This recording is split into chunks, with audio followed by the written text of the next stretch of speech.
Hello there, I'm Elaine Stenson and you're watching Dukascopy TV.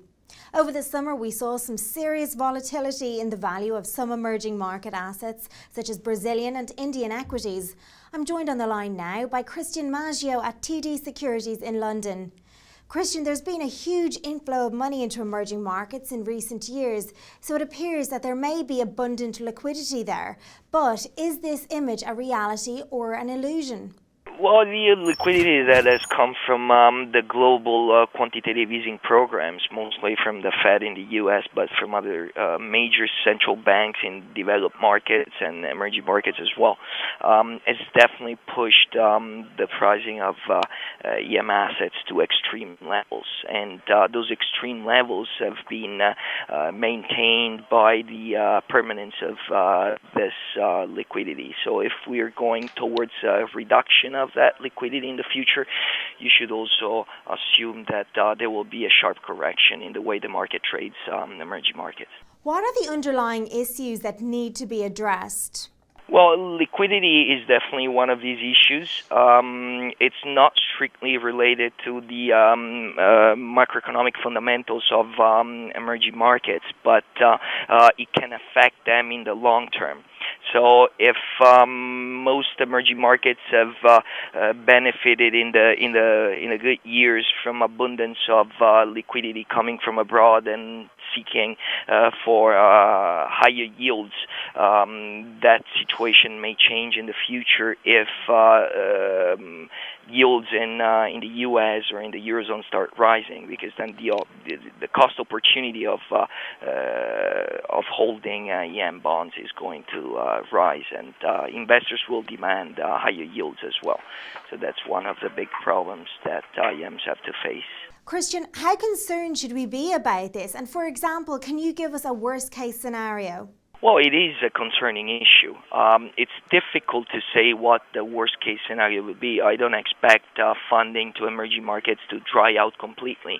It could happen as temporary episodes, but then liquidity is likely to be restored.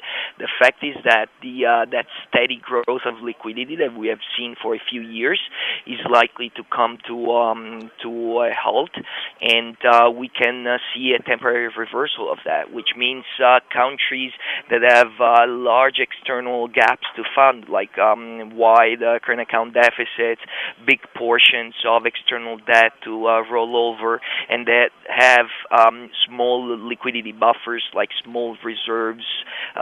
These are probably the countries who are going to suffer the most this structural readjustment. What can be done to counter this problem, in your opinion? Well, in the perspective of emerging markets, there are a few things that can be done.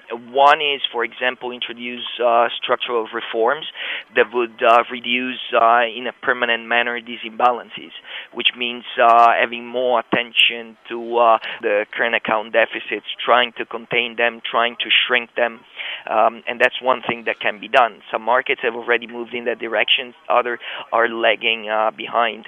Another thing that is related to this is making those assets more attractive, which means increasing interest rates. That could be a reaction to market conditions, or it could be a function of the growth inflation pattern in these countries. And also, I would mention weakness in FX is something that would attract more flows as it would increase the value that is embedded in those currencies against hard currencies. Mark Carney has said that central banks need to overhaul the way collateral is used. What's your response to this? I think that central banks globally have already gone beyond their original and strict mandate of controlling inflation.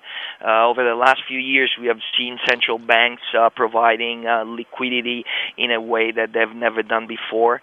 We have seen central banks probably filling the gap of politics where reforms have been lacking and central banks have taken additional powers. I don't think that central banks need to go far beyond this. I think in the long term, monetary orthodoxy is still going to pay more than deviations from orthodox paths. And finally, what level of impact do you think tapering will have on emerging markets when it is finally introduced?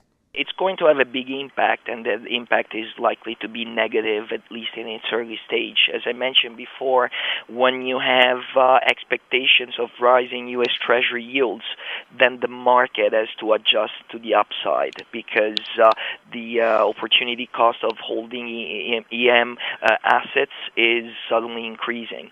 So I think that this is an unavoidable consequence. EM yields have to rise, and currencies have to weaken further before they can reach a new equilibrium. Cristian, many thanks for joining me on the line today, and that's all from me for now, but do check back later for more from the team. Bye for now.